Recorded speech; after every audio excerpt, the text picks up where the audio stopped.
അതുപോലെ തന്നെ കഴിഞ്ഞ 20 വർഷക്കാലമായി ആർ ശങ്കർ ഫൗണ്ടേഷൻ നേതൃത്വം കൊടുത്തുകൊണ്ട് 4 പതിറ്റാണ്ടുകൾക്ക് മുമ്പ് നമ്മെ വിട്ടുപിരിഞ്ഞ ആർ ശങ്കറുടെ ദീപ്തമായ ഓർമ്മകൾ കേരളത്തിന്റെ ഗ്രാമാന്തരങ്ങളിൽ സൃഷ്ടിപ്പിച്ചുകൊണ്ട് ഈ പ്രയാണത്തിന് നേതൃത്വം കൊടുക്കുന്ന KPCCയുടെ ജനറൽ സെക്രട്ടറി കൂടിയായ മുൻ MLA advocate T Sarathchandra Prasad ഉൾപ്പെടെയുള്ളവർ ഈ രഥത്തിൽ മുന്നോട്ട് നീങ്ങുകയാണ്.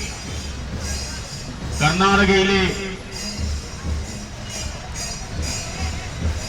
പരിപാവനമായ വാഹനവിടെ നിർത്തണം. ബഹുമാന്യനായ DCC പ്രസിഡന്റ്, തൃശൂർ ജില്ലാ കോൺഗ്രസ് കമ്മിറ്റിയുടെ അധ്യക്ഷൻ ഇവിടെ ജില്ലാ അതിർത്തിയിൽ നമ്മുടെ ഈ രഥത്തിന് യാത്രയക്കുകയാണ്.